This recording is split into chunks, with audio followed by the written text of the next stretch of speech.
depresi yang melukai sampai kepada melukai terhadap organ, ibu bisa menggunakan biji teratai, kemudian disup, kemudian dimakan.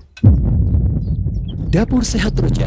Kesembuhan itu biidznillah, atau izin Allah Subhanahu wa taala.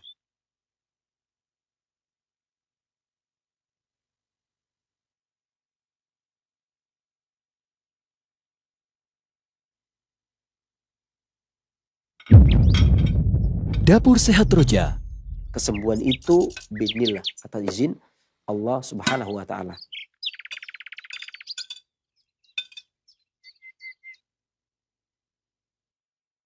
Simak Radio Roja Bogor 100.1 FM, Radio Roja Majalengka 93.1 FM, Radio Roja Palu 101,8 FM, dan Radio Roja Bandung 104.3 FM. Menebar cahaya sunnah.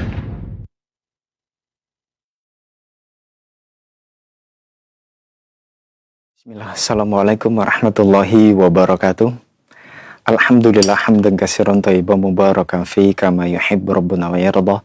Asyhadu an la ilaha illallah wahdahu la syarika lah wa asyhadu anna Muhammadan abduhu wa rasuluh la nabiyya ba'da ma ba'd. Ikhwati Islam wazakumullah, sahabat Roja dimanapun Anda bisa menyimak siaran kami. Apa kabar Anda di kesempatan Rabu pagi menjelang siang yang berbahagia ini? Semoga harapan sehat selalu buat Anda beserta keluarga, dan tentunya semoga Anda semua dalam penjagaan dan perlindungan Allah Subhanahu wa taala. Allahumma amin. Bertemu lagi dalam program Dapur Sehat Roja, meracik makanan lezat menjadi sehat, bersama narasumber kita Sensei Abu Muhammad Faris Al-Kianji hafizahullah, yang akan menemani kita semua hingga 1 jam lebih ke depannya. Alhamdulillah Sensei sudah bersama kita. Kita sapa terlebih dahulu. Assalamualaikum warahmatullahi wabarakatuh Sensei. Waalaikumsalam. Apa kabarnya? Alhamdulillah sehat ya. Barakallahu fiik. Nah, ikhwati Islam wazakumullah, setelah penyampaian materi, silakan nantinya Anda dapat bergabung bersama kami untuk bertanya seputar keluhan penyakit atau kesehatan di line telepon 0218236543, atau pertanyaan melalui pesan singkat di chat WhatsApp di nomor yang sama 0218236543. Baik, kita kembali ke Sensei. Sensei, pembahasan di kesempatan ini berkaitan dengan menjaga kesehatan mata ya. Dengan jus mangga dan wortel, bahan-bahannya diantaranya sangat mudah. 200 gram daging buah mangga matang, 200 gram wortel, dan air secukupnya. Nah, berkaitan dengan mata ini Sensei, ini pada saat seseorang mempunyai keluhan, kemudian secara klasik ini disebabkan oleh apa dan gejalanya seperti apa? Nah. Baik, bismillahirrahmanirrahim. Assalamualaikum warahmatullahi wabarakatuh. Alhamdulillah, wassalatu wassalamu ala rasulillah wa ala alihi wa sahbihi wa man wala, amma ba'du. Para pemirsa Roja dan peminat Roja dimanapun Anda berada, syukur alhamdulillah kita panjatkan kepada Allah Subhanahu wa taala yang telah melimpahkan karunia-Nya kepada kita, memberikan kepada kita kesempatan, kesehatan, sehingga siang hari ini kita dipertemukan oleh Allah Subhanahu wa taala.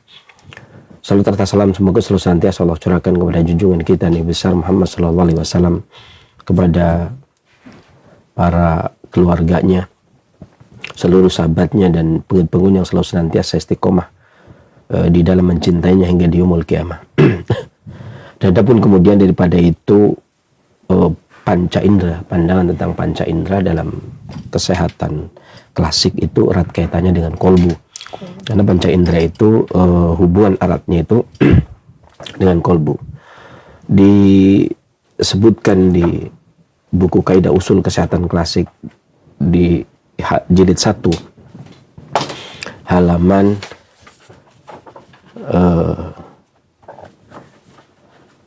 69, pasal kedua tentang pembahasan hikmah penciptaan organ badan.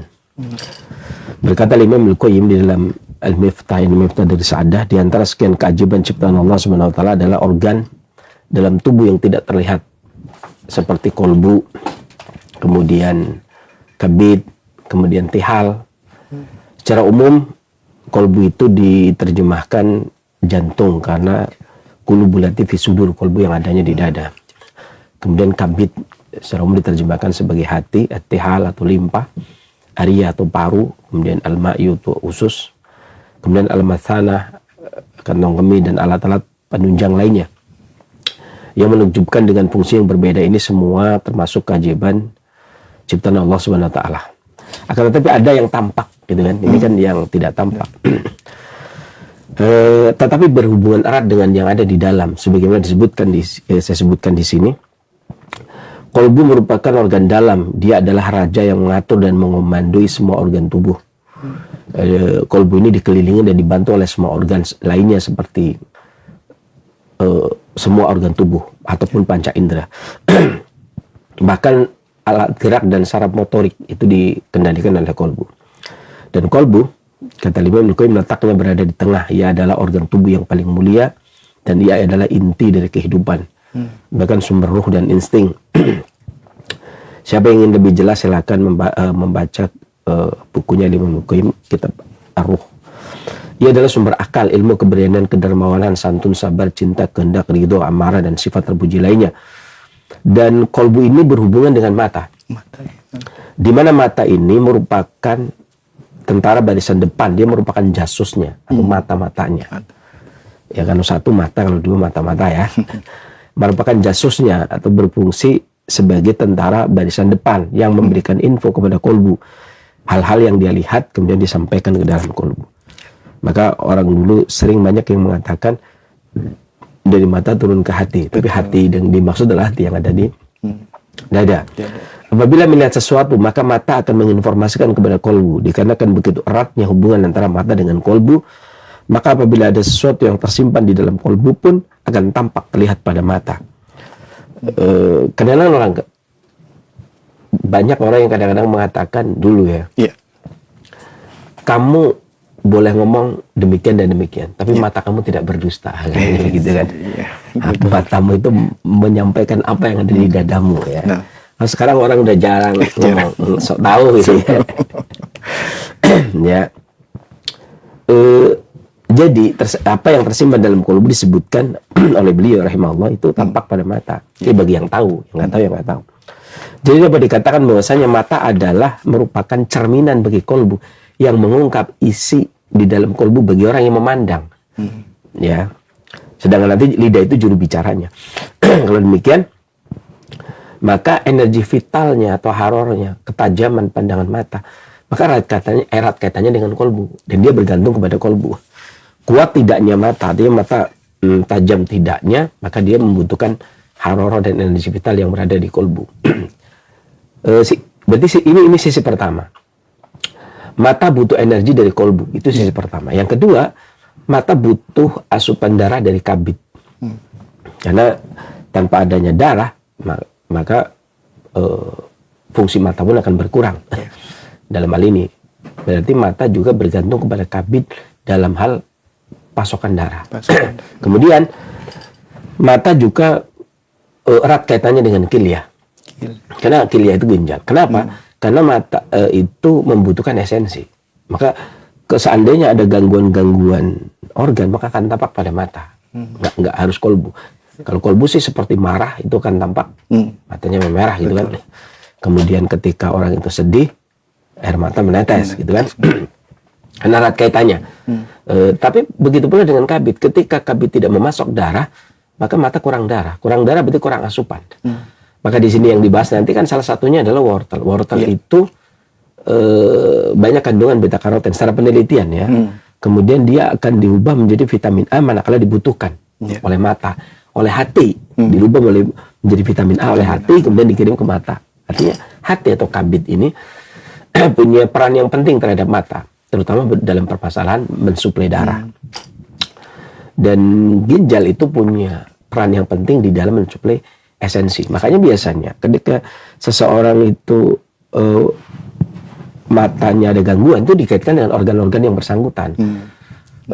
Semangat atau pandangan yang sayu bisa jadi karena kolbunya. Kemudian tatapan mata yang buram boleh jadi karena kabidnya.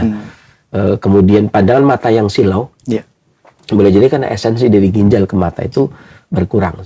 Kan ada orang yang keluhan mata itu macam-macam. Selain min, selain plus dan sebagainya itu ada kalanya orang yang pandangan buram, ya kan? Mandang ada bayangan atau bahkan silo dengan cahaya. Makanya lebih ditutup begini kan, karena melihat cahaya itu lebih silo. Jadi masing-masing ada kaitannya dengan organ-organ tertentu. Kemudian dilanjutkan, beliau melanjutkan dalam Miftah Darussadah Al-Imam Ibnu Qayyim, kalau disebutkan bahwasanya mata adalah jasusnya kolbu, dan dia dialiri esensi dari ginjal atau kilyah, dan disuburkan darah dari hati, dan mendapatkan penghangatan dari harorah kolbu dan energi vital dari paru. Makanya ketika mata kena debu kemudian merah, maka biasanya dikuatkan adalah parunya. Mata, kata Imam Ibnu Qayyim, lihatlah bagaimana keindahan bentuk kedua mata, posisinya dan ukurannya, memperindah dengan bulu penutup, pembatas dan penjaga dan penghias. Pelupuk itu mencegah dari masuknya kotoran dan debu yang akan mengenai mata, melindungi mata dari dingin dan panas yang berbahaya. Di sini juga mempunyai arti semua yang ada yang Allah ciptakan itu punya fungsi masing-masing, jangan dirombak. Dan banyak orang ya merombak ya, bulu-bulu itu penutup, pembatas, penjaga. Kadang orang ada kalanya dicabut bulunya lah, atau bulu mata kemudian dihias sendiri karena menurut dia ini kurang cakep nih, ya sendiri. Kalau tidak demikian, dia punya fungsi ya, bukan asal-asalan, nggak ada fungsinya, enggak, bukan pengindah, enggak. Pelupuk itu mencegah dari masuknya kotoran dan debu yang mengenai mata, melindungi mata dari dingin dan panas yang berbahaya. Enggak sekedar itu, tetapi tempaan cuaca yang panas ataupun yang dingin yang bisa membahayakan mata, ini juga dihalangi oleh pelupuk tadi. Kemudian pelupuk itu ditanami bulu-bulu di tepi pelupuk sebagai hiasan, keindahan, dan memiliki fungsi tadi, memberinya cahaya dan sinar yang menembus antara angkasa, antara langit dan bumi, lalu menembus langit untuk melihat bintang di atasnya.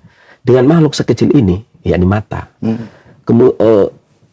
Allah telah memberikan rahasia yang sangat mengagumkan, sehingga gambar langit yang sedemikian luasnya dapat terlukiskan dengannya.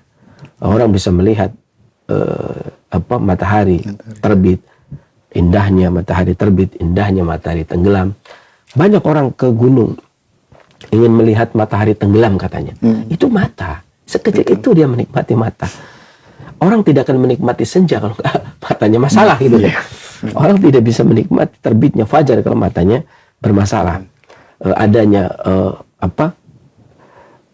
lembayung jingga semburat sepuhan mentari sore yang ada di ufuk barat, itu mata yang melihatnya. Dan dialah Allah yang menjadikan indera mata berada di depan laksana pengintai dan penjaga bagi badan. Kemudian Allah menyusun setiap mata terdiri atas 7 lapisan, kata Al-Imam Ibnu Qayyim. Setiap lapisan ini memiliki sifat, memiliki ukuran, dan memiliki fungsi khusus. Lapisan mata itu, jika salah satu saja, kata Al-Imam Ibnu Qayyim, dari ke-7 lapisan mata tersebut tergeser posisinya, tentu mata tidak akan dapat melihat. Ya, kita sudah tidak bisa melihat lagi indahnya senja, tidak bisa melihat lagi terbitnya fajar. Allah juga menciptakan di bagian tengah di dalam lapisan-lapisan tersebut satu makhluk yang ajaib, makhluk mata yang disebut sebagai manusia mata, seukuran biji adas yang dapat melihat antara timur dan barat. Kemudian dan bisa melihat langit dan bumi, keindahan langit, dan dia menjadikan mata itu laksana kolbu bagi badan. Dialah rajanya, dan seakan-akan lapisan-lapisan pelupuk bulu mata adalah pembantu-pembantunya yang menjaganya, melindunginya. Subhanallah, Maha Suci Allah sebaik-baik pencipta. Dan dia, Allah, menjadikan air mata itu rasanya asin untuk menjaganya. Ini menurut penyair klasik, cairan air mata ini sebagian besar dipasok oleh kilyah. Sebab ia adalah lemak yang mudah rusak. Jadi rasa asin tersebut untuk menjaga mata dengan itu. Betapa pentingnya mata dan erat kaitannya dengan organ lain. Jangan dikira ketika seseorang itu ada gangguan mata tunggal. Makanya ada keluhan gula naik, matanya bermasalah gitu kan. Tensi naik, matanya memerah, seperti itu. Dan ketika terjadi permasalahan tertentu, matanya sayu dan seterusnya, kanker otak, kemudian membuat gangguan pada mata dan seterusnya.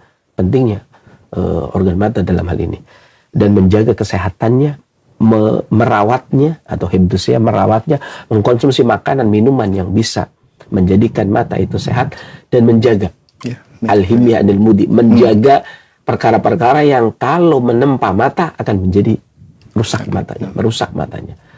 Dengan mata, Allah ciptakan mata itu banyak pekerjaan yang dari mata itu, kacamata, lensa, kacamata aja udah sekian optik, ya kan? Melibatkan kaca, melibatkan frame, wah, macam-macam. Bahkan ada yang di mall, ada yang di toko-toko biasa, mata saja tuh. Ada orang yang beli topi itu untuk menjaga silonya mata, dan seterusnya. Ya, jadi banyak hikmah sekali dari mata tersebut. Maka menjaganya adalah sesuatu yang harusnya dilakukan. Sebelum kita lanjut, kita racik dulu ya. Oke. Ambil wortel dulu. Ya. Mas, mangganya semua aja ya? Mangganya semua? Semua aja. Oke. Ini bisa kita masuk langsung. Ya.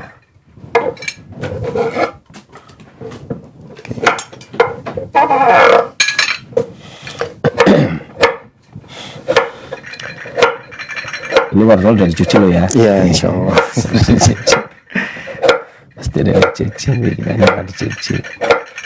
Wortel juga mudah ya didapat di pasar. Ini mangga lagi banyak ya? Betul, lagi musimnya juga ya. Musimnya. Oke. Kemarin beberapa mangga bagus-bagus semua itu. Iya.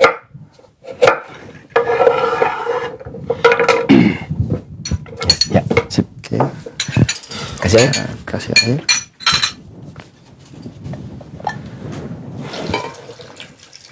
Cukup? Sip. Oke.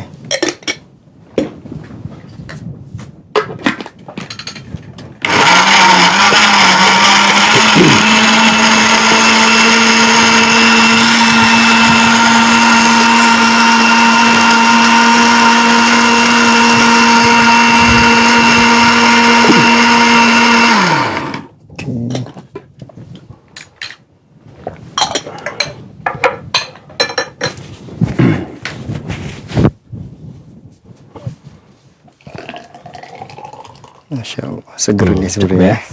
Cakep. Warnanya cakep loh. Ya. Sedikit mengulas mangga dan wortel. Ya. Kita udah sering membahas. Kabarnya berdasarkan literatur mangga itu berasal dari India. India. Apapun alasannya dia udah ada di sini. Iya, udah lama. Walaupun ada yang mengatakan bangsa India itu minimal masuk ke Indonesia itu tahun 78. 78 Masehi. Itu bangsa India itu sudah ada ya. Yang kemudian nanti tumbuhlah kerajaan-kerajaan dari keturunan India yang menikah dengan pribumi. Ya. Kalaupun membawanya di saat itu, ya berarti udah lama, udah menjadi milik bangsa Indonesia. Tapi ya seharusnya Indonesia juga ada, karena Indonesia juga hutannya lebat. Selain Brasil, Indonesia juga punya hutan yang banyak ya. Nggak mungkin kemudian orang mengatakan mangga berasal dari India, ya karena dia penelitiannya di India. Ya. Karena dia tidak, kalau itu sih memang kalau karena Indonesia kan sangat sedikit sekali penelitiannya. Sejauh ini penelitian yang pertama dilakukan itu Rumpius yang tinggal di Ambon. Rumpius itu orang perbatasan Jerman Belanda yang kemudian bekerja sama dengan Belanda, kemudian melakukan penelitian tanaman. Bukunya Rumpius itu pula yang kemudian diambil beberapa yang masih ada karena terjadi permasalahan yang ada di Ambon pada waktu itu, gempa dan seterusnya, sehingga banyak karyanya yang hilang dan sedikit sekali karya-karyanya yang masih terbit hari ini. Saya aja cuma dapat berapa karya itu ya, 2 apa 3. Karena sudah langka sekali karyanya beliau. Ini sekitar tahun 1800-an lagi kan, karyanya langka. Dan sebagian kecilnya itu ditulis ulang, dimasukkan ke dalam buku Tumbuhan Berguna Indonesia yang diterbitkan oleh Kementerian Kehutanan. Maljilid memuat 3.500 tanaman obat tanaman yang berguna di Indonesia. Di situ tulisnya berguna. Ya. Karena nggak mesti obat kan. Jadi karena di situ bahas kayunya juga. Jadi kayu itu bisa untuk rumah dan sebagainya. Jadi nggak cuma obat saja kan. Dari sudut pandang klasik, mangga itu yang rasanya manis dan asam. Ya tentunya manis itu memiliki dua sifat. Manis itu memiliki dua sifat. Jadi sifat hangat dan sifat rutubah. Sifat lembab. Ya. Harorohnya, panasnya, hangatnya itu tentunya tonik haror dan energi vital. Yang tadi di awal saya sudah sampaikan erat kaitannya antara mata dengan kolbu. Jadi mata mendapat penjagaan jiwanya atau semangat jiwanya mata itu dari energi vital dan panasnya kolbu. Maka manis yang memiliki sifat hangat yang merupakan tonik daripada haroroh dan energi vital bagi kolbu ini baik sekali untuk merawat mata. Apalagi rutubahnya juga merupakan esensi yang bisa membantu untuk menguatkan mata yang kekurangan rutubah, baik itu kurang nutrisi, kurang darah dan sebagainya. Ini mangga. Asamnya di mangga ini menjaga agar nutrisi yang ada di dalam tubuh yang hendak dikirim ke organ yang bersangkutan atau yang membutuhkan itu tidak rusak atau terkontaminasi baik oleh angin emosi yang ada dari dalam ataupun angin yang datang dari luar. Sementara wortel udah familiar sekali, bahkan udah sangat banyak penelitiannya wortel, bukan cuman penyataan para penyahat klasik saja, akan tetapi juga para peneliti juga banyak mengatakan bahwasanya di antara yang dijagokan kandungan wortel adalah beta karoten yang bisa dirubah oleh hati menjadi vitamin A kalau membutuhkan untuk menajamkan pandangan mata. Dan itu sudah sangat umum sekali. Bahkan sebelum penelitian dilakukan, wortel ini merupakan ikon mempertajam pandangan mata.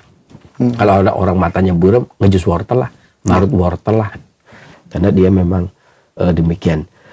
Cuman bedanya antara wortel dengan mangga ini bisa didapati dari ketinggian 0 sampai pegunungan, ya sampai ribuan meter, sampai 2000-an meter di atas permukaan laut. Sementara wortel itu nggak ada kalau di bagian pantai. Betul. Ya pantai ya kalau mau wortel ya beli ya. Ya kan. Tapi mangga bisa banyak di mangga-mangga itu di pantai.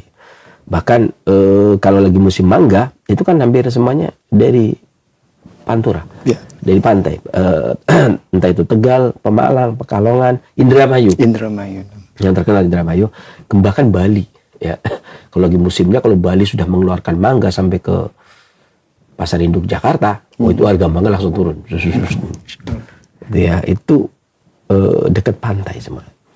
Dan yang dekat dengan gunung tidak menjadi pasokan yang besar seperti daerah-daerah pantai. Dari dulu pun demikian, sebagaimana yang disampaikan oleh Kloppenburg dan lainnya, bahwasanya mangga itu bisa banyak dari mana-mana. Kecuali wortel, ya kan? Wortel itu, makanya ketika misalkan wortel sedaun-daunnya, ya nyarinya ya di puncak. Iya kan? Yang dingin kan? Karena wortel di pantai itu nggak ada, adanya bawang, nggak ada wortel. Dan ini kedua-duanya ketika di mix sama-sama menyehatkan mata. Yang satu itu merawat hibdusihah kalau istilah kita, merawat kesehatan mata. Yang kedua itu menjaga, menjadi pagarnya, asamnya mangga itu menjadi pagarnya agar tidak terkontaminasi terhadap sesuatu yang datang dari luar atau angin yang dari emosi yang dari dalam. Masih ada waktu? Masih. Beberapa hal tabiat penyakit yang bisa mengakibatkan gangguan pada mata. Yang pertama adalah angin panas. Perlu diketahui bersama bahwasanya dari kemarin tanggal berapa? 22 Juni sesuai dengan falakiyah matahari itu masuk musim panas. Ya. Kalau di Pranoto Mangso Jawa itu masuk musim kaso atau musim pertama. Karena Jawa itu musim ke-1 itu musim kering. Beda dengan Cina. Cina itu musim semi itu musim pertama. Jadi tanggal 22 kemarin itu masuk musim kering. Kering itu ya cuacanya ya panas, cuman anginnya dingin. Jadi ada angin, ada hawa panas kering. Ya. Cuaca yang demikian itu bisa menyebabkan gangguan pada mata. Di antaranya adalah mata tidak akan tahan cahaya dengan terjadinya pembengkakan dan tidak menyukai dingin. Mata tidak tahan terhadap cahaya. Kenapa? Karena angin dan panas tadi akan menguras esensi ginjal. Sehingga ginjal tidak bisa mensuplai kebutuhan mata. Yang terjadi adalah mata tidak tahan cahaya. Ketika seseorang lemah pertahanan tubuhnya terkena angin panas di musimnya, musim panas ya, maka yang terjadi seperti itu. Gejala yang muncul diantaranya adalah sesak nafas, batuk, bahkan batuk berdarah, pusing, sakit kepala dengan kepala yang bengkak, sakit kepala dengan pusing, kemudian pilek kental dari hidung keluar, bahkan mimisan, nyeri bukan cuma mata tidak tahan cahaya, tetapi ketika dia buka mata terlalu lama itu lelah dan nyeri.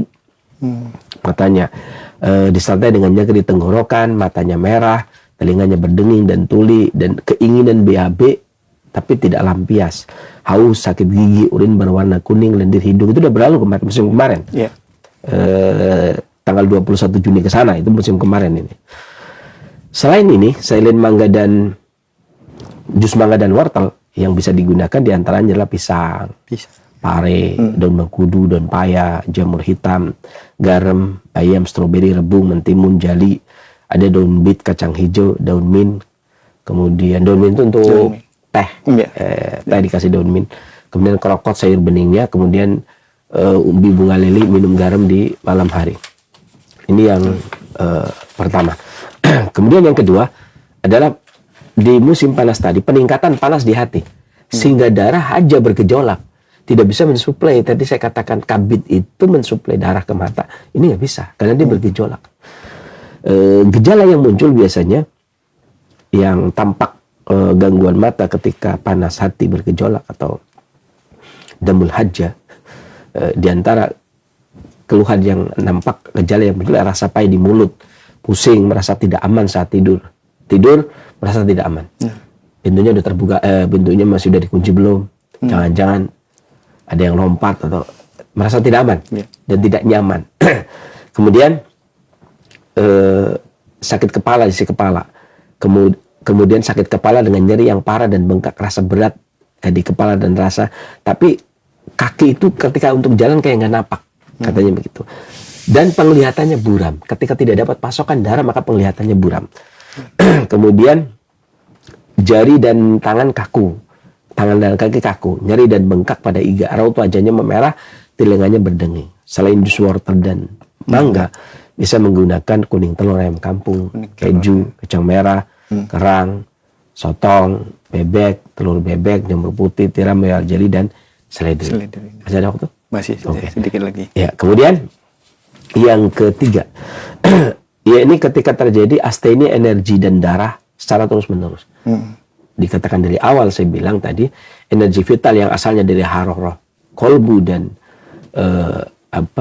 energi paru, itu yang akan membackup kekuatan mata, tatapan tajam mata, dan darah termasuk pemasok materinya untuk mata. Kalau dia kekurangan terus-menerus, dua komponen ini, energi dan darah, akan juga mengganggu mata atau terjadi gangguan pada mata.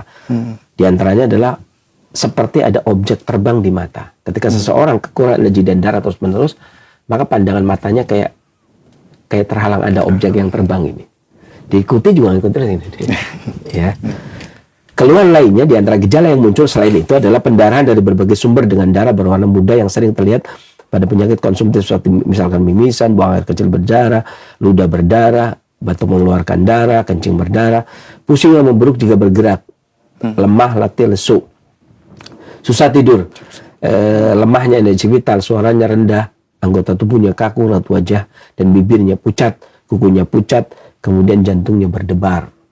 Selain ini yang dikonsumsi diantaranya adalah kerang, asparagus, kemudian sotong, telur ayam kampung, kemudian telur bebek, kemudian jamur putih, hati sapi, kemudian anggur, ini lagi lumayan bagus juga, anggur hijau maupun anggur merah, kemudian ikan kerapu, mahal dan enak. Kemudian ikan kembung sudah mulai agak ada ini.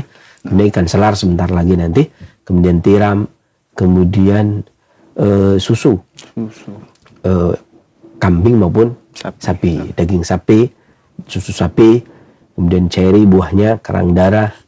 Karang darah belum ada sekarang. Kemudian lengkeng, kentang ada ya. Kentang ada, lengkeng ada. Lengkeng udah mulai ada nih. Apel kemarin udah ada. Kita bahas. Beras ketan, ikan gurame selalu ada. Ikan mas, ini bagus juga. Kemudian kalau tadi ya jusnya wortel sama mangga, kacang merah, royal jelly, tumis buncis, ikan bawal tapi yang putih, ubi merah, kemudian ubi ungu, kurma, daging kambing, labu siam dan gula batu. Masih ada? Satu lagi cukup.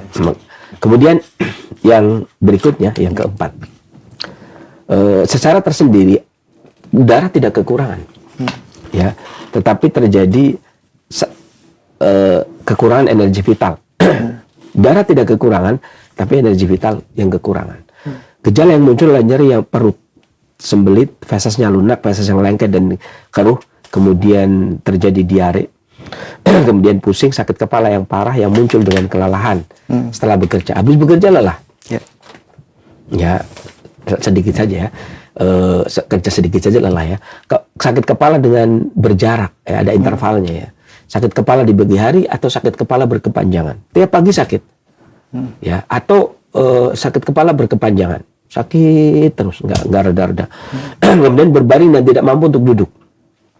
Maksudnya kalau duduk itu pusing, jadi dia baring.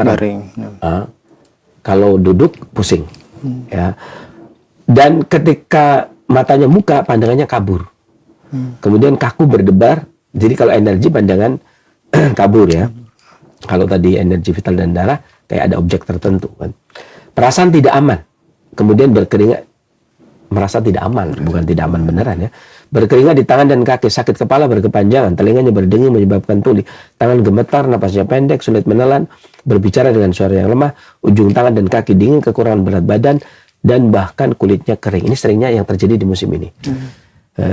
Selain jus mangga dan wortel, diantara yang dikonsumsi adalah anggur, kemudian lengkeng, lagi banyak juga ini, kemudian gandum, ikan kembung, ikan selar, kentang, beras ketan, buah lainnya adalah apel, kacang merah, ikan gurame, ikan mas, wortel, kacang kara, jali, karena ini tunjangan energi, royal jelly, buncis, madu, bandeng laut, ubi merah, kurma, daging kambing, labu siam dan gula batu.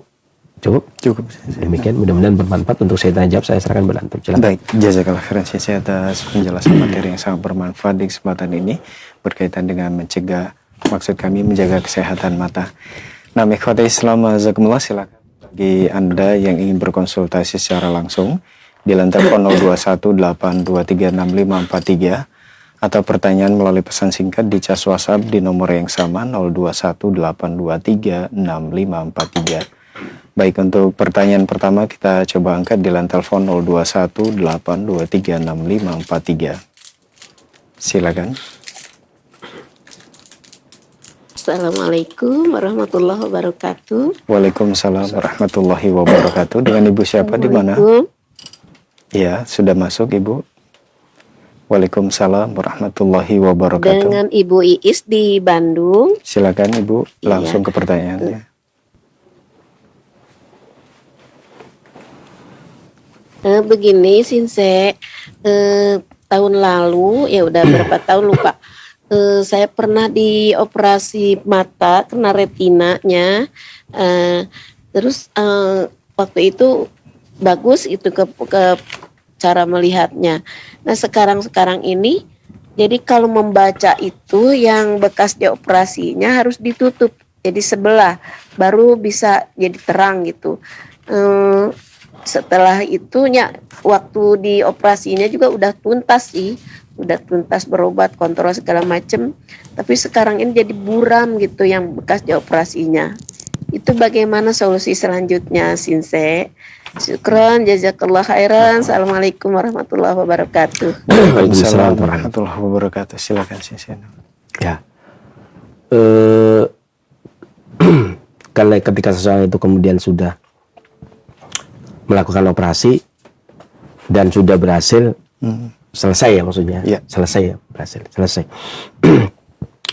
Beberapa vitamin mata yang misalkan dikonsumsi harusnya, inilah kadang-kadang yang kalau sudah seseorang misalkan setelah operasi tidak ada keluhan lagi, tidak cek kontrol lagi, seharusnya dia cek lagi atau kontrol lagi ke dokter yang berkaitan, keluhannya disampaikan kembali kan. Jadi masih ada rentetan pengetahuan, jadi ada kesinambungan kan. Jangan usahakan jangan kemudian bertanya ke orang yang baru lagi, kan baru lagi dia nggak apa nih riwayat penyakitnya, kesinambungannya kenapa dan sebagainya, di operasinya kenapa dan sebagainya, kan ada kesinambungan tuh. Nah, ada kesinambungan itulah yang harusnya kemudian menanyakan kepada orang yang pernah menanganinya, dokter yang menanganinya. Cek lagi ke rumah sakit tersebut atau temui dokter tersebut, kemudian keluhkan setelah operasi begini, ada keluhan seperti ini, apakah begitu memang hasilnya, atau ada solusi lain untuk mengatasi pandangan kaburnya atau pandangan buramnya. Tadi saya sudah menyebutkan ada beberapa hal ya, seseorang itu pandangan buram bisa kekurangan pasokan darah dari kabit ke mata, atau bisa kekurangan energi vital dari kolbu dan riah ke mata. Dan tadi sudah saya jelaskan, bisa diputar ulang beberapa makanan-makanan yang harus dikonsumsi, diantaranya tadi yang poin ke terakhir tadi, yang astenia energi vital, kan dari suaranya juga lemes ya. Mungkin energi vital atau haroroh dari kolbu yang pasokannya kurang, tadi saya sudah sampaikan di poin terakhir tadi, di bagian astenia energi yang menyebabkan pandangan mata menjadi kabur. Ya, demikian, mudah-mudahan Allah angkat penyakitnya dan bermanfaat bagi para pendengar dan pemirsa yang lainnya. Selanjutnya. Baik, jazakallah khairan sisa atas jawabannya. Semoga bermanfaat untuk penanya Ibu Iis yang ada di Bandung. Nah, di belakang Ibu Iis silakan di line telepon 0218236543. Ya. Assalamualaikum warahmatullahi wabarakatuh.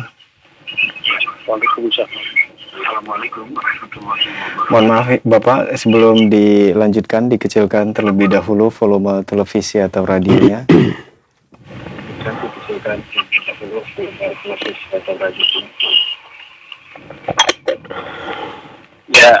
Ya, dengan Bapak siapa di mana?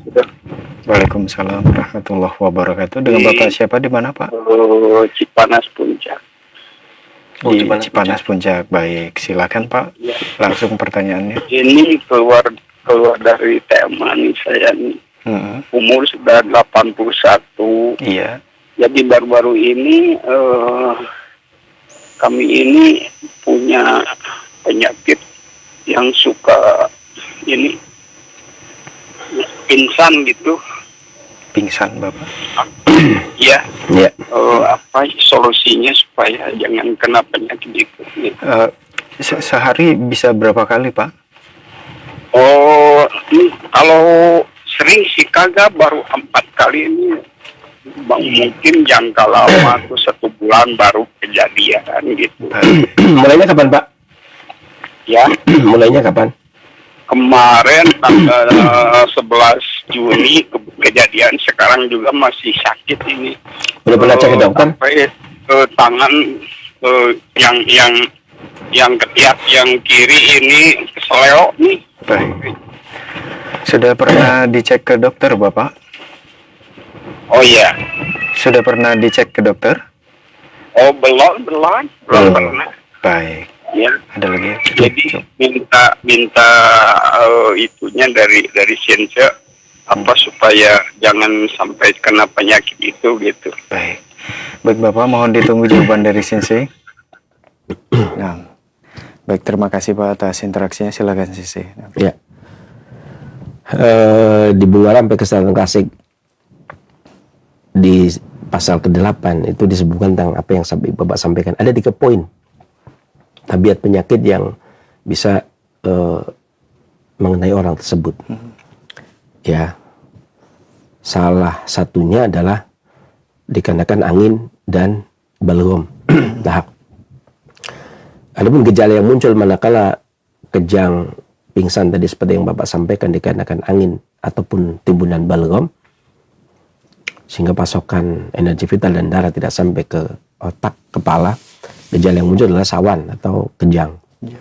Orang Jawa bilang sawan, gitu ya, dengan kejang dia. Ludahnya bening dengan banyak gelembung atau berbusa. Setelah kejang pusing. Kaki dan tangan kaku saat kejang, serangan yang muncul sangat sering.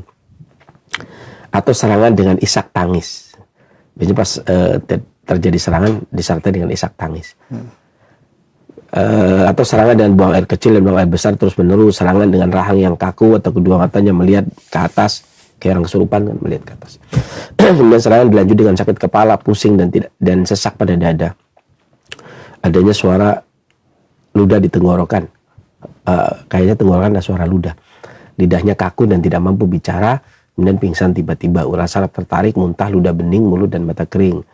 Kalau demikian keluhannya masuk ke yang ini, maka minum teh daun mint, kemudian seledri, dikonsumsi daging kelapa, daun bawang, asparagus, ya, kemudian rebu, kurma itu juga bagus, atau lada hitam, lada putih, kemudian jahe juga bagus. Nah saya rasa kalau tadi Cipanas, kalau memang nggak panas, ya berarti bisa juga pakai lada ataupun jahe.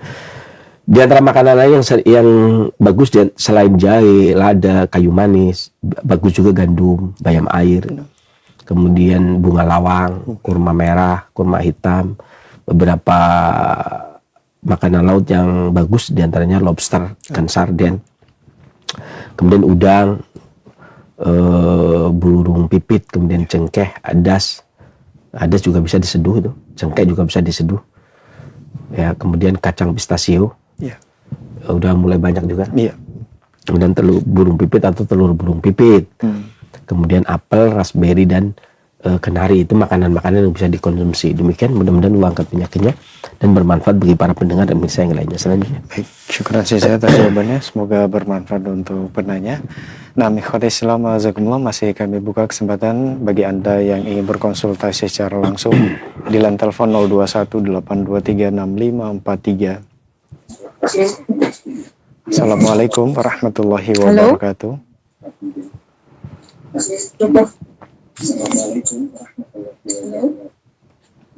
Waalaikumsalam warahmatullahi wabarakatuh. Dengan ibu siapa, di mana?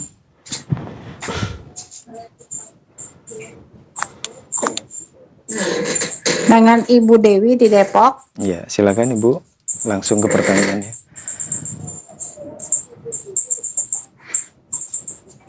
Ini Sinse, saya mau tanya, saya kan baru operasi katarak kiri kanan bulan Desember.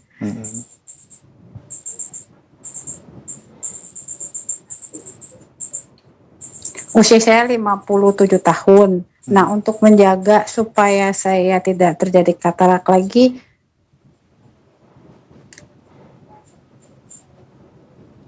ya, Ibu. apakah saya harus minum jus mangga dan wortel itu? Ya, baik. Baik, itu saja Ibu pertanyaannya ya. Baik, mohon ditunggu jawaban. Seminggu berapa kali atau setiap hari? Baik. Baik Ibu, mohon ditunggu jawaban dari Sinse. Terima kasih atas interaksinya. Ya, silakan Sinse.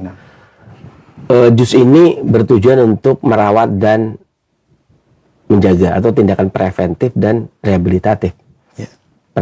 Preventif itu tindakan pencegahan. Rehabilitatif itu tindakan perawatan.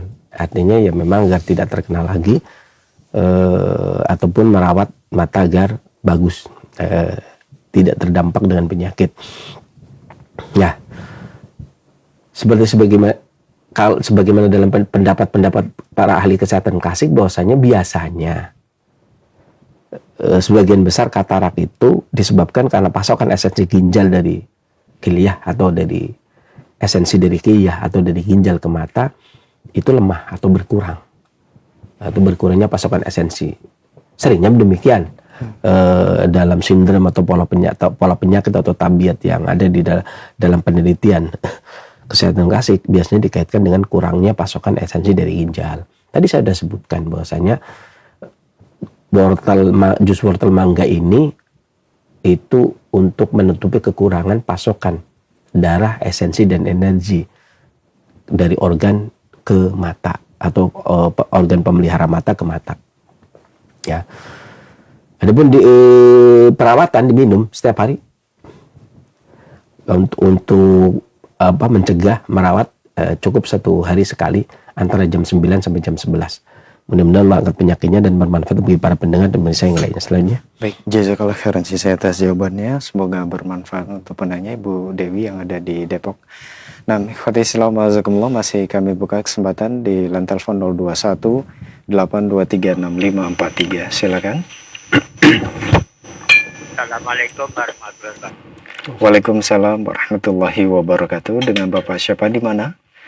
Bapak Salsah di Trenggalek, Jawa Timur. Baik, di Trenggalek, Jawa Timur ya. Silakan Pak. Nah, gini. Saya ini umur saya sudah 81. 80 tahun Bapak. Ya. Senior, Pak. Ya. Ya. Terus? Saya masih dapat melihat benar, tapi masih bagus. Tapi ada gangguan terus. Jadi mata ini ada mengeluarkan air terus, mengeluarkan air terus. Misalnya bekas itu. Melihat masih, alhamdulillah masih bisa baik-baik. Tapi terus katanya tidak enak itu, jadi tebal gitu, mengeluarkan air terus. Yang malam mengeluarkan air. Jadi kemudian pada suatu ketika itu hilang, pandangan itu hilang. Jadi tidak bisa duduk berdiri gitu, hilang pandangannya. Dunia ini hilang. Seperti itulah saja. Terima kasih. Wassalamualaikum warahmatullahi wabarakatuh. Waalaikumsalam. Waalaikumsalam. Silakan Sisi. Banyak mengeluarkan air mata. Air mata, ya. Ya, jadi betul begitu biasanya yang mengakibatkan rabun. Bahwa bisa menggunakan bunga melati. 7 kuntum bunga melati, kemudian diseduh pakai air panas mendidih atau direbus juga boleh. Kemudian pakai air setengah gelas. Kemudian biarkan dingin, diminum. Lakukan setiap mau tidur. Mudah-mudahan Allah angkat penyakitnya dan bermanfaat bagi para pendengar dan pemirsa yang lainnya. Selanjutnya. Jazakallah khairan saya atas jawabannya. Semoga bermanfaat untuk Bapak yang bertanya. Kita bacakan untuk pertanyaan melalui pesan singkat dari Umu Rafi di Klaten. Assalamualaikum warahmatullahi wabarakatuh. Waalaikumsalam warahmatullahi wabarakatuh. Saya sudah sekitar 1 bulan ini hidung kanan saya sakit dan mampet. Kadang bisa keluar ingus atau dahak hijau kental dan bau. Sakit kepala dan telinga berdenging. Saya sudah, ya, sebentar. Sudah apa? Baik, sebentar ini. Masuk ini? Ya.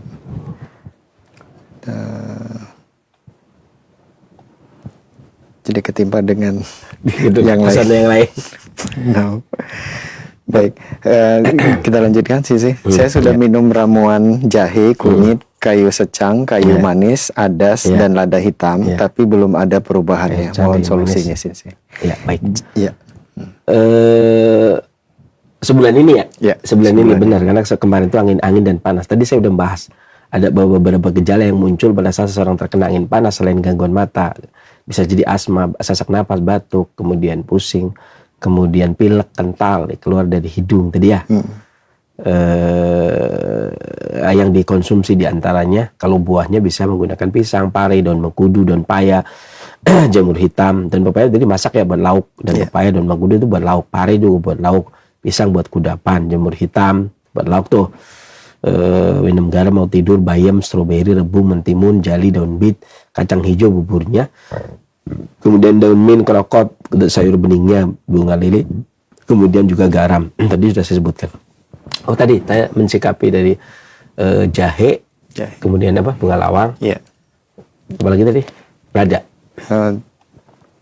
jahe, kunyit, kayu secang, kayu manis, adas, lada hitam. Ya. Kebanyakan Bu. Kebanyakan. Angin doang mau kebanyakan banget. Jadi jahe, kayu secang, kayu kayu manis, adas tadi ya, adas, kunyit, Itu udah panas. Oh, itu udah panas. Itu udah panas semua nih, 4-4-nya. Double jadi panas. Iya, ya? double. Kunyitnya 1. Kunyit. Habis itu apa lagi? Lada hitam. Lu panas lagi, berarti 5 panas. Nah, kalau kunyitnya itu rimpang, panas lagi tuh. Iya. Panas semua. Kalaupun ingusnya itu putih, ya ibu bisa pakai jahe sama lada, atau jahe sama kapulaga, atau jahe sama adas, Iya. atau jahe sama kayu manis gitu loh. 2 aja. Iya. 2 aja cukup, kemudian madu. Kadang-kadang nggak mesti ya yang namanya keroyokan itu banyak itu. Lebih mantap. Lebih mantap. Jangan nggak mesti begitu. Iya. Jadi bukan kalau 2 orang aja udah bisa membekuk gitu ya. Gimana dengan 10 orang? Pasti iya kan. Ini kan orang ya. Iya. 1 orang begal misalkan, 3 orang bisa bekuk. 10 orang lebih, bukan begitu. Jalan ceritanya bukan begitu. Karena semua sepakat termasuk Imam Al-Qayyim kalau obat tidak bisa menghalau formulanya kelebihan. Itu obat itu bisa duduk tidak menemukan penyakit, dia bisa duduk di tempat menjadi penyakit gitu kan. Misal jahe dan misalkan jahe dan kunyit ngilangin pilek. Yang lainnya iya kan? Betul. Duduknya. Kalau atau jahe dengan adas ngilangin keluhannya tadi. Nah, yang lainnya buat ngapain dia? Karena dia akan bisa duduk di posisi penyakit. Ibu pilih aja salah satu. Jahe mau ditemenin siapa? Jahe temenin adas tambah madu, jahe temenin kayu manis tambah madu, jahe temenin lada tambah madu. Itu ya. Jahe temenin kunyit tambah madu. Gitu aja, 2 aja dah. Cukup Bu. Minum pagi, hari, dan mau tidur. Mudah-mudahan lu angkat penyakitnya dan bermanfaat bagi para pendengar dan pemirsa yang lainnya. Selanjutnya. Baik, jazakallahu khairan sisi atas jawabannya. Semoga bermanfaat untuk penanya. Pertanyaan berikutnya dari pesan singkat kembali.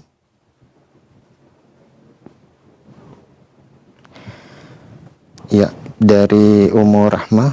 Assalamualaikum warahmatullahi wabarakatuh. Sisi. Waalaikumsalam warahmatullahi wabarakatuh. Sisi, keluhan saya kencing berbusa berwarna merah. Ini apa solusinya, Sisi? Syukran. Jadi biasanya seseorang yang kencing berbusa, kencing berbusanya itu sudah ciri dari kelemahan esensi ginjal atau berkurangnya esensi ginjal yang berkaitan dengan urinasi. Karena ginjal itu kan fungsinya banyak tuh. Yeah. Ada fungsi untuk menjaga rambut tidak rontok, menjaga mata agar tidak silau, menjaga tulang agar tidak keropos, menjaga otak agar cerdas, ya. Mempertahankan kekebalan tubuh agar tidak gampang sakit kalau terserang angin, ya. Dan salah satu di antaranya yang lain adalah menjaga keberlangsungan metabolisme urinasi, sistem berkemih, buang air kecil, menjaga makanan dan sebagainya, kemudian mengatur buang air kecil atau memimpin buang air kecil. Nah, biasanya ketika kencing berbusa maka dianggap gangguan ginjal dikarenakan urusan kemih atau urusan kencing. Yang kalau dalam penelitian atau pemeriksaan ada kalanya, seringnya ketika kencing berbusa, beberapa orang, sebagian besar ketika kencing berbusa, ketika dicek laboratorium biasanya tinggi kreatin ataupun uriumnya, ya. Makanya banyak orang yang divonis suruh cuci darah karena gagal ginjal, tingginya kreatin dan urium biasanya kencingnya berbusa, ya. Kemudian adapun ketika merah itu menandakan ginjalnya terlalu panas, ya benar, berarti lemah esensi ginjalnya dan terlalu panas. Yang bisa dikonsumsi diantaranya bapak apa ibu ya? Ibu ya. Bisa menggunakan buah pisang batu muda. Ya, 1 buah kemudian dipotong-potong, rebus dengan 2 gelas air.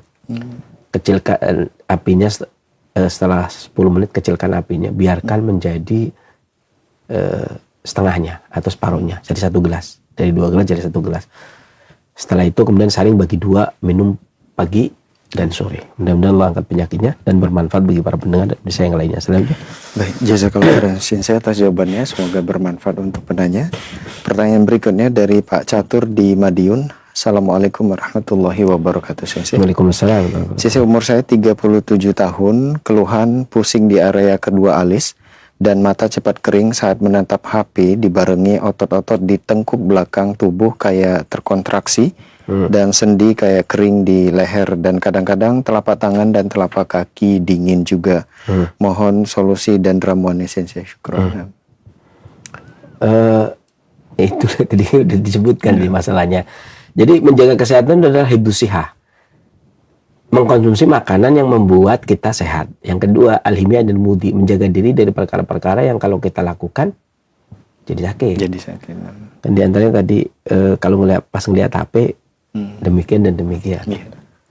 Berarti kurangi ngeliat HP. Sekarang banyak loh orang keluhan. Jadi ketika alasannya saya punya pasien, anak banyak kelihatan HP. Iya, saya kalau ngeliat HP padahal pusing. Tapi gimana ya? Kalau nggak ngeliat HP, kayaknya pusing. Ketinggalan berita lah, ketinggalan apa? HP kan banyak tuh, acara HP itu banyak. Oh gitu ya. Terus gimana ya? Pokoknya kurangi ngeliat HP. Tapi kayaknya kalau kurangi ngeliat HP, kayaknya pusing karena mau apa lagi? Gitu ya, kurangi. Karena seringnya seperti itu. Beberapa hal yang buah atau makanan yang ini biasanya angin yang lembab.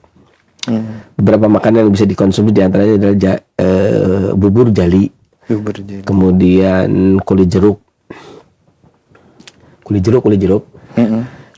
dikeringkan, kemudian diseduh. Kalau yang basah kemudian direbus, kemudian diminum. Jeruknya buat siapa? Buat yang mau. Kemudian teh dikasih daun mint, sop dibanyak seledrinya, minum air kelapa dan daging kelapanya. Jadi kalau saya ngomong daging kelapa berarti bukan kelapa hijau. Karena kelapa hijau nggak ada dagingnya. Nggak ada dagingnya, bisa airnya doang. Pokoknya yang ada ya, mau hijau mau apa, yang penting ada dagingnya gitu. Kelapa hijau itu kan nggak mesti warnanya hijau, warna merah juga kadang kelapa hijau karena tapi biasanya kelapa hijau itu warnanya pink ya ininya, bagian pangkalnya. Tapi dagingnya seringnya nggak ada. Kenapa? Karena orang itu butuhnya airnya. Nah ini daging kelapa berarti yang nggak harus hijau. Kemudian dan bawang, beras, dan nasi, kacang merah, buburnya. Kemudian juga kalau mau makan jeruknya, jeruk Bali. Tapi kalau kulit jeruk yang biasa. Ya, demikian. Itu yang dikonsumsi. Mudah-mudahan bermanfaat juga bagi yang lainnya dan Allah angkat penyakitnya. Selanjutnya. Baik, syukran Sensei atas jawabannya. Semoga bermanfaat untuk penanya. Pertanyaan berikutnya dari pesan singkat kembali dari Ummu Nafisa. Assalamualaikum warahmatullahi wabarakatuh Sensei. Waalaikumsalam. Sensei, putri saya usia 17 tahun. Dia tinggal di pondok di daerah Celengsi. Akhir-akhir ini ada keluhan rambut rontok dan susah untuk menghafal. Itu kenapa Sensei, dan mohon solusinya. Jazakallah khairan. Ya, tadi saya sudah sebutkan ya dari beberapa tadi juga bahwasanya esensi ginjal itu selain untuk menjaga rambut agar tidak rontok, pada pembahasan rambut yang kemarin, rambut rontok yang kemarin ya benar. Selain menjaga rambut agar tidak rontok, menjaga otak agar bisa membantu berpikir atau menyimpan memori, membantu kolbu. Karena kolbun yakilun, kolbu yang berakal. Berpikirnya yang membantu, esensi ginjal dikirim ke otak. Makanya kata Imam Ibnu Qayyim ketika membahas tentang otak, beliau menyebutkan fa inna dimak wa huwal muh. Yang namanya dimak, otak itu muh. Muh itu sumsum. Nah, sumsum ini pusatnya sumsum atau banknya sumsum adalah kilyah atau ginjal yang mensuplai esensi atau sumsum ke otak. Ketika seseorang itu kurang bagus menghafalnya, berarti pasokan sumsum dari ginjal ke otak yang berkurang. Makanan yang bisa membantu esensi banyak. Ada kurma, ada madu, ada butuh soda, ada burung pipit, ada seribut ikan hiu, ada sarang burung walet, dan makanan-makanan alami lainnya, entah itu mangga, wortel, anggur, stroberi dan sebagainya, itu juga bagus untuk kismis ya. Nah, itu juga bagus. Dan dia sekaligus ketika memasuk esensi ginjal itu mencegah kerontokan rambut dan mencerdaskan. Jadi masalah bukan di pondoknya atau bukan di celengsinya ya. Gitu ya. Yang masalah bukan pondoknya atau celengsinya, tapi ini tadi nggak ngomong sih ya orangnya dari mana, kemudian mondok di Cilengsi. Kalau perubahan cuaca saya rasa Cilengsi nggak panas-panas amat ya. Kecuali orang puncak itu kayak tadi Cipanas ya. Cipanas. Kemudian pindah mondok di Cilengsi. Panas kayaknya ya. Iya panas. Bagi orang puncak. Bagi orang puncak. Tapi kalau tadi ibu tuh saya Tanjung Priuk. Mondok di Cilengsi. Oh, enggak dong. Enggak panas dong gitu ya. Atau Bekasi ke Cilengsi. Ya. Bogor ke Cilengsi ya 11-12 lah. Asal jangan Bogor puncak aja. Artinya gini, kalau dari tempat yang dingin ke tempat yang panas, bisa jadi dia akan tubuhnya panas. Ya. Tapi saya rasa Cilengsi nggak terlalu panas yang menyebabkan rambut menjadi rontok. Ya, tapi mungkin karena nggak biasa mondok, berpikir terlalu keras, sementara pasokan esensi dari ginjal ke otak itu berkurang. Ya, demikian akhirnya. Ini kadang-kadang saya sulitnya itu ketika menganjurkan anak pondok kan berarti padahal makanan sudah udah ditetapkan. Gimana? Buah kan nggak bisa, apalagi kalau orang tua jauh nggak bisa kan. Sekarang kita anjurkan, ini kan orang mondok orang Jogja atau orang Solo, mondoknya di Cilengsi. Kemudian saya anjurkan untuk mengkonsumsi wortel atau kurma. Kalau kurma masih bisa di stok buat 1 bulan. Wortel, parut wortel misalnya begitu ya. Anggur, kismis masih bisa ya. Kismis masih bisa. Ya udah itu aja kismis. Ya, abutu soda dikunyah. Satu sendok teh dikunyah, minum air hangat. Bisa tuh abutu soda tuh. Kemudian kismis juga bisa tuh. Jadikan kudapan, jadikan makanan. Kalau anggur saya rasa nggak bisa. Ya, karena nggak masuk. Yang susah untuk direkomendasikan. Itu aja makanan yang kayak kismis, abutu soda. Setiap mau tidur, kemudian kismis dipakai untuk kudapan, makanan biasa, cemilan. Ya minimal pagi sore lah, minimal sehari 2 kali.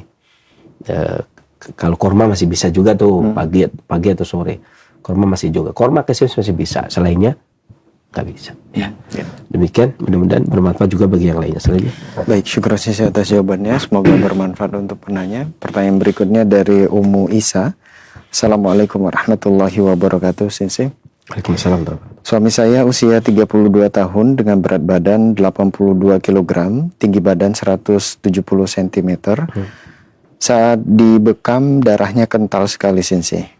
Ini indikasi penyakit apa dan baiknya harus bagaimana untuk solusinya? Jazakallahu khairan. Emang darah kalau keluar kental?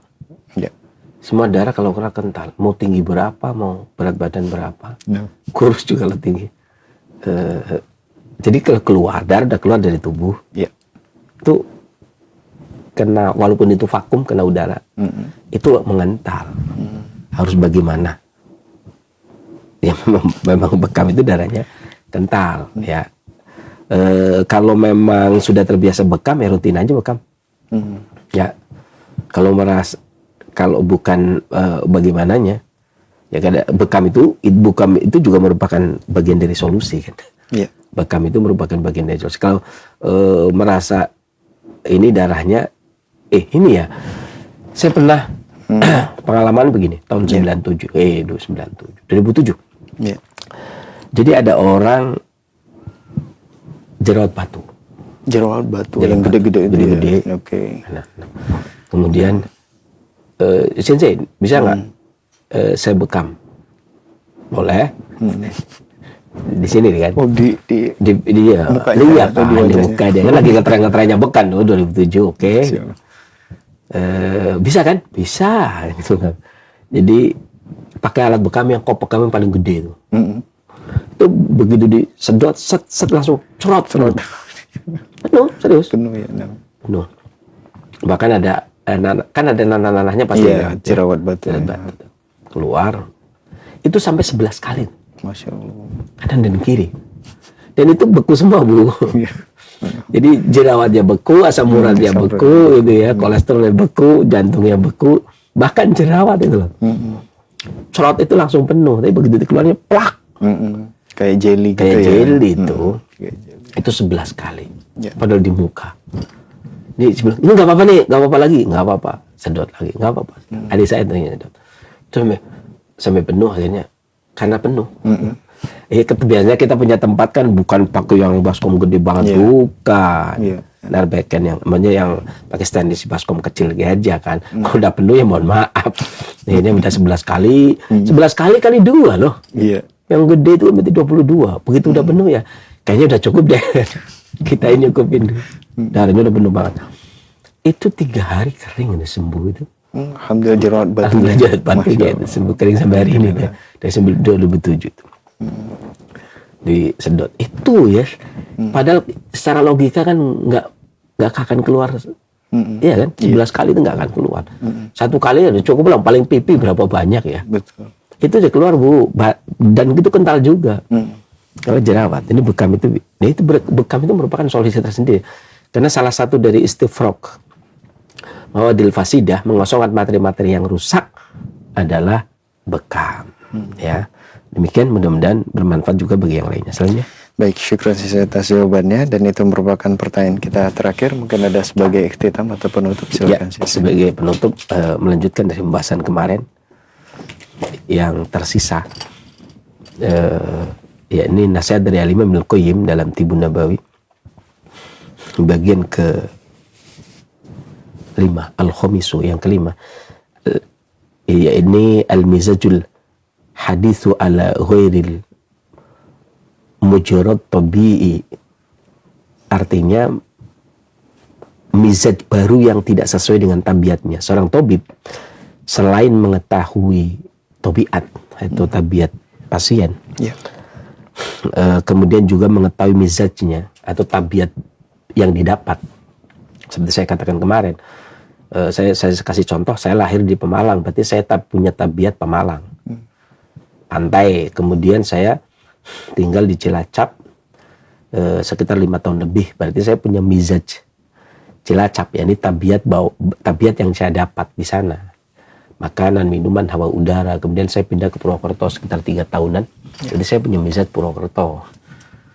Dan secara fikih para ulama berbeda pendapat. Ada yang mengatakan 2 tahun itu udah merubah mizaj, ya, dan sudah boleh menisbahkan daerahnya. Dan salah satu pendapat Syekh Mukbil bin Hadi Al-Wadai, seorang ulama hadis dari Yaman, menyebutkan bahwasanya 4 tahun, gitu ya. Kalau saya merujuk kepada pada ulama yang berpendapat 2 tahun, berarti saya sudah dapat mizaj di Purwokerto. Kemudian saya ke Bekasi kan, maksudnya ini ya saya ngitung yang banyak-banyak. Kalau saya kembali lagi ke Pemalang udah dihitung ya, kembali ke tabiat asli. Nah, tabiat yang didapat lagi adalah tabiat Bekasi, ya. Di Bekasi lebih kurang saya udah 20 tahun lebih, 21 tahunan ya. Berarti saya udah dapat mizaj lagi, bahkan lebih banyak daripada tabiat asal ya. Kemudian mizaj yang didapat ya, mizaj paling banyak saya adalah Bekasi. Kemudian ketika pasien itu sakit, seorang tabib harus mengetahui mizaj yang baru, tabiat baru. Tabiat itu ada 4, panas, dingin, kering, lembab. Apa ini? Apakah panas, apakah dingin, apakah kering, apakah lembab yang menjadikan seseorang itu sakit. Jadi mizaj baru yang menjadikan orang itu sakit, yang tidak sesuai dengan mizaj-mizaj yang sudah sesuai dengan yang sudah menjadi tabiat. Ya. Jadi jangan sampai kemudian memerangi tabiat yang asli, yang merupakan pondasi dasar si pasien tersebut. Tetapi yang kita obati adalah mizaj baru yang menjadikan sakit, ya.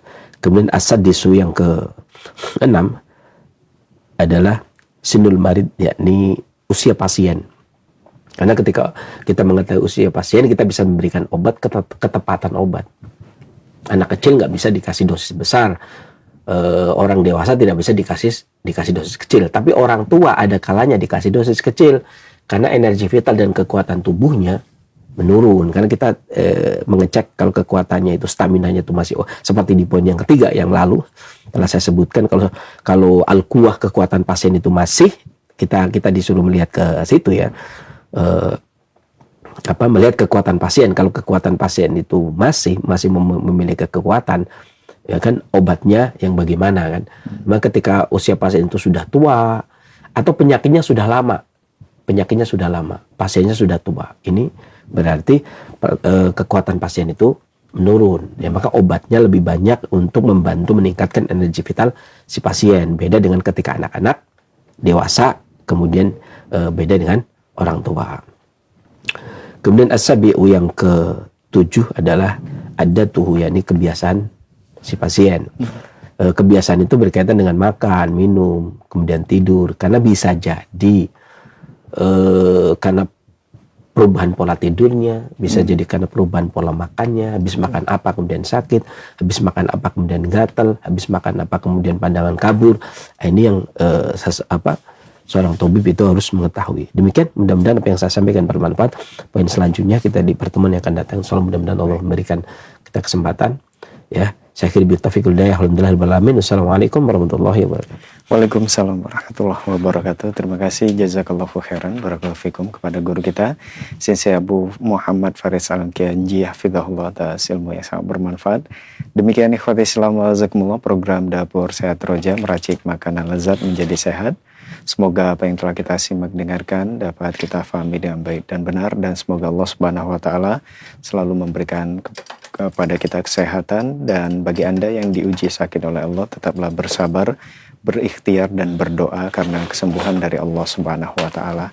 Nah, ikhwati Islam wa jazakumullah, insyaallah kita akan bertemu kembali di kesempatan Rabu bulan depan di setiap pekan ke-3 dan ke-4 ya, di jam 10 waktu Indonesia Barat. Nah, kami yang bertugas pamit undur diri. Mohon maaf atas segala khilafan. Barakallahu fikum. Subhanaka Allahumma bihamdika asyhadu an la ilaha illa anta astaghfiruka wa atubu ilaik. Wassalamualaikum warahmatullahi wabarakatuh.